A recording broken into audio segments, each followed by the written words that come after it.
الاخرى لفريق النهضه. فريق النهضه يدخل بنفس كبير وبنفس عالي وبايجابيه.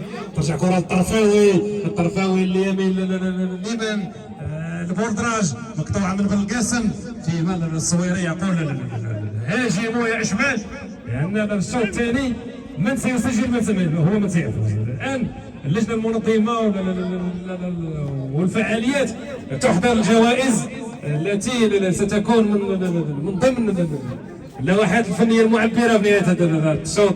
تمشي كره مقطوعه من الصويري اليمن بالقاسم يقطف قطفه اللي كانت بعيده بسنتيمتر قليله عن الحارس الحرش. وفيما الجزار هو من يقود دفاع فريق الاشمال. تمشي كره من السادمي يرفع كره طويله هكوات. السادمي طويل القامه وطويل الخبره والتجربه هنا قلعه راس العين القلعه البزابيه الصامده.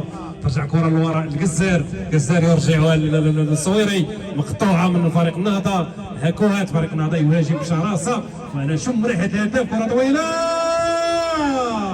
لا ماذا ضيعت.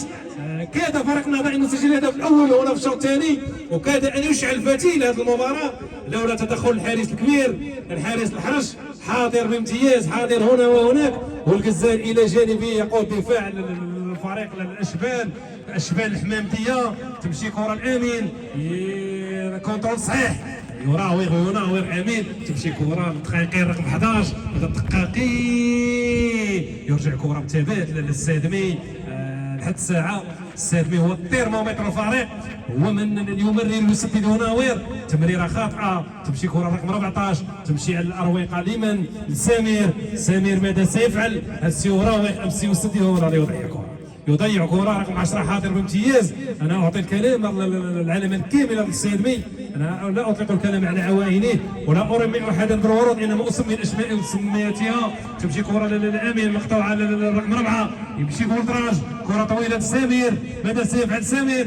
يمرر مره اخرى الرقم 4 لا يراوغ تسديده بالقوه اللازمه لكن التركيز غير عالي كادت ان تعطي الهدف الاول. تمشي كره هجمه مباغته لفريق الاشبال. يلا يا سامي تمريره رقم 11 ماذا سيفعل؟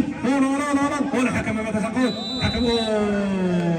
حكم ضربه خطا قريبه من مرمى الحارس بطاقه صفراء تخرج بطاقه صفراء الاولى للحكمه الكبيره الحكمه الزوين كوتر زوين هي حكمه عصبه الشويه ثقيله تقود المباراه عن كتاب وعن قرب. العلامه الكامله ما شاء الله حكمه اختمرت تجربه كبيره هنا بمجال التحكيم وهي كانت لاعبه كبيره لفريق النهضه السطاتيات تعطي ضربه خطا لفريق الحمامديه ربما بعيده ب 20 متر تقريبا هنا لحد 5 سم يمكن تعطي الاضافه. وهذا الصويري هل سيسدد الصويري ام الجزار امام الكره. رائحة اللحوم تتخاطر هنا. الجزار لو سدد الجزار انا اقول 70 حتى 80% يمكن يكون الهدف لفريق الحمامديه. كره وراء السادمي هو السمادمي والجزار والصويري والدقاقي 4 لاعبين وراء الكره يريدون مباغته الحارس هنا التمويه والمراوغه. يلا يا جزار حكمت تصفير على الضربه هدف جميل. واقول انا شموا الهدف الجزار يسجل هدف اول ويدون هدف خرافي وهدف جميل. فريق النهضه محصور لكن لا تنتهي المباراه الا بصفره الكوتر زويل لان مازال الامل. والجزار يقول انا هنا الجزار على طريقه الكبار يدون واحد من الاهداف الكبيره ويرجع للدفاع على فريقه. لا يا الحمامديه راضيك هو الجزار وفيه ما يدار في هذا البحر. الجزار يسجل الهدف الاول ونرجع مره اخرى لفريق النهضه. فريق النهضه في اي لحظه قادر على التعادل لان فريق النهضه له تركيبه كبيره من اللاعبين الكبار. تمشي كره على الارويقه هكوهات الطرفاوي ترجع كره